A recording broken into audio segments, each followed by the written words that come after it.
Hello friends, అందరికీ నమస్తే అండి. Welcome to my channel. So Indiramma ఇండ్లకు సంబంధించి లేటెస్ట్గా మరొక అప్డేటెడ్ ఇన్ఫర్మేషన్తో మీ ముందుకైతే రావడం జరిగింది. సో ఇందిరమ్మ ఇండ్లకు సంబంధించిన అప్డేట్స్ కొరకు మన ఛానల్ని సబ్స్క్రైబ్ చేసుకొని రెగ్యులర్గా ఫాలో అవుతుండండి. ఇక వివరాల్లోకి కనుక వచ్చినట్లయితే సో మీకు ఆల్మోస్ట్ అందరికీ కూడా తెలిసే ఉంటుంది ఈ సమాచారము. సో L1లో ఉండేటువంటి వాళ్ళకి వచ్చేసి ఇందిరమ్మ ఇండ్లు కట్టించి ఇవ్వబోతుంది ప్రభుత్వము. అలానే L2లో ఉన్నటువంటి అభ్యర్థులు ఎవరైతే ఉన్నారో వారికి సంబంధించి మాత్రము కేసీఆర్ గారు గత 10 సంవత్సరాల క్రితము సో ఇచ్చినటువంటి డబుల్ బెడ్రూమ్ ఫ్లాట్స్ ఏవైతే ఉన్నాయో సో వాటిల్లో సో సగం నిర్మాణంలో ఆగిపోయి ఉన్నటువంటి వాటిని, అదేవిధంగా సో పూర్తి నిర్మాణం అయినటువంటి వాటిని సో L2లో ఉండేటువంటి వాళ్ళకు కొంతమందికి మాత్రమే సో శాంక్షన్ అయితే చేయబోతున్నారు. నియోజకవర్గాల వారీగా అయితే శాంక్షన్ చేసేందుకు అవకాశం అయితే ఇస్తామని చెప్పి చెప్తున్నారన్నమాట. అయితే ఇక్కడ చాలామంది కూడా ఈ గ్రీవియన్స్ ఆప్షన్ ఏదైతే ఉందో, గ్రీవియన్స్ ఎంట్రీ చేస్తున్నప్పుడు అది రిజెక్ట్ అవ్వడమో లేకపోతే తీసుకోకుండా ఉండడమో జరుగుతుందని చెప్తున్నారనమాట. సో అయితే ఈ యొక్క గ్రీవియన్స్ ఆప్షన్ అనేది ఎందుకు తీసుకోవడం లేనిది ఈ వీడియోలో క్లియర్గా అయితే చెప్తాను. సో వీడియోని చూస్తున్న ప్రతి ఒక్కరూ కూడా వీడియోని పూర్తిగా చూసి తప్పకుండా మన ఛానల్ని సబ్స్క్రైబ్ చేసుకొని రెగ్యులర్గా ఫాలో అవుతుండండి. సో ఇక టాపిక్లోకి అయితే వెళ్ళిపోదాం. సో ప్రభుత్వము ఏం చెప్పిందంటే ముఖ్యంగా L2 లబ్ధిదారులకు 2 పడక గదుల ఇల్లులు అని చెప్పి చెప్పడం జరిగిందండి. సో గత ప్రభుత్వము 10 ఏళ్లలో 2.36 లక్షల 2 పడక గదులను ఇళ్లను మంజూరు చేసింది. ఇందులో 1,58,000 ఇళ్లను మాత్రమే పూర్తి చేసింది. వీటిలో 1,36,000కు పైగా పంపిణీ అయితే చేయడం జరిగింది. సో వాటిని పూర్తిగా గుత్తేదారులతో హౌసింగ్ బోర్డు సంప్రదింపులు అయితే జరుపుతుందండి.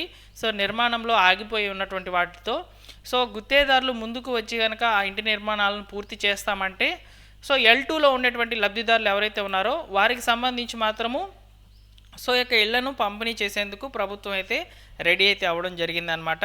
సో L2లో పెద్ద ఎత్తున దరఖాస్తులు ఉండడంతో ఈ ఇళ్లను కేటాయిస్తే కొంతమేర ఆర్థిక భారం కూడా తగ్గే అవకాశం అయితే ఉంటుందని భావిస్తుంది.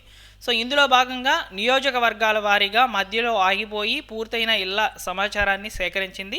అక్కడక్కడ 2 పడక గదుల ఇళ్లను లబ్ధిదారుల పేర్లు ప్రకటించి వారికి కేటాయింపు అయితే చేయలేదన్నమాట. సో అటువంటి వారందరికీ కూడా L2 లిస్టులో ఉండేటువంటి వాళ్ళకి అవకాశం అయితే ఇస్తూ సో వారికి మేలు జరిగేలా ప్రభుత్వం అయితే సానుకూలంగా అయితే స్పందించబోతుంది.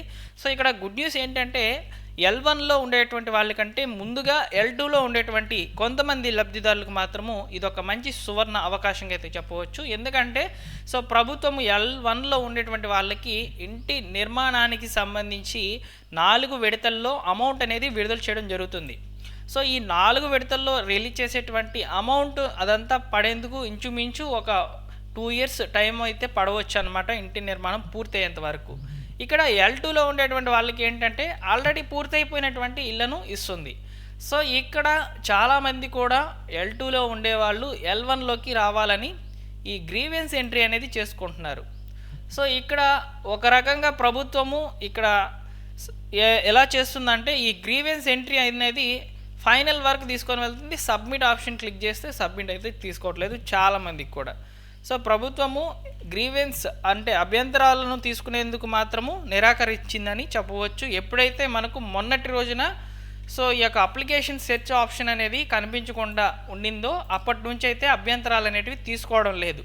ఎందుకంటే చాలామంది లబ్ధిదారులు సో ఈ యొక్క L1లో ఉండాల్సినటువంటి వాళ్ళు L2లో ఉన్నారు, L2లో ఉండాల్సినటువంటి వాళ్ళు L3లో ఉన్నారు. అదేవిధంగా L3లో చాలామందికి కూడా 4 వీలర్ లేకపోయినా కానీ 4 వీలర్ ఉన్నట్లు ఉన్నాయి. సో ఇలా చాలా తప్పులు అనేటివి ఉన్నాయి.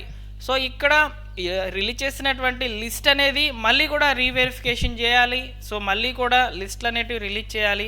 సో ఇది ఒక గందరగోళ పరిస్థితిని అయితే ఏర్పడేందుకు అవకాశం అయితే ఉందనే ఉద్దేశంతో గ్రీవెన్స్ ఆప్షన్ ఎంట్రీలు అనేటివి తీసుకోవడం లేదని నా ఉద్దేశము.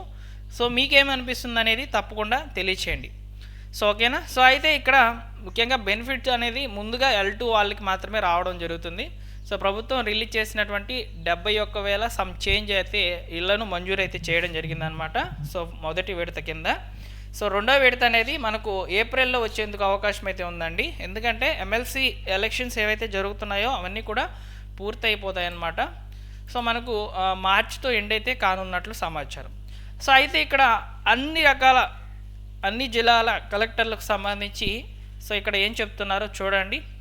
సో జిల్లా కలెక్టర్లందరూ కూడా అధికారులకు అర్హులైనటువంటి వాళ్లకు ఇచ్చినటువంటి ఇందిరమ్మ ఇండ్ల మంజూరుపై ఫోకస్ అయితే పెట్టండి. అదేవిధంగా ఇక్కడ చూడండి, రాష్ట్ర గృహ నిర్మాణ సంస్థ ఎండి విపి గౌతమ్ గారు ఏం చెప్తున్నారంటే ఇందిరమ్మ ఇండ్ల నిర్మాణాలను ప్రారంభించండి అని కూడా చెప్తున్నారు.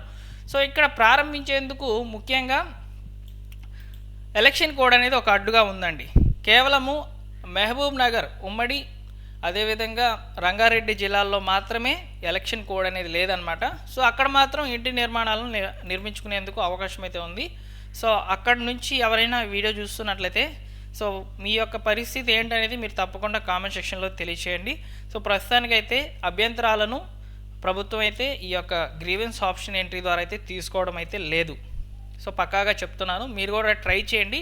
ఒకవేళ మీ యొక్క గ్రీవెన్స్ అప్లికేషన్ అనేది సబ్మిట్ కనుక అయినట్లయితే కామెంట్ సెక్షన్లో తెలియచేయండి. సో నేను ఇంకొక వీడియో రూపంలో మీకు అందరికీ కూడా అప్డేట్స్ అనేవి అందిస్తాను మన ఛానల్ తరపున. అదేవిధంగా సో ఇందిరమ్మ ఇండ్లకు సంబంధించి ఎదురు చూస్తున్నటువంటి వారందరికీ కూడా ఈ అప్డేట్స్ అనేటివి ఉపయోగపడతాయి.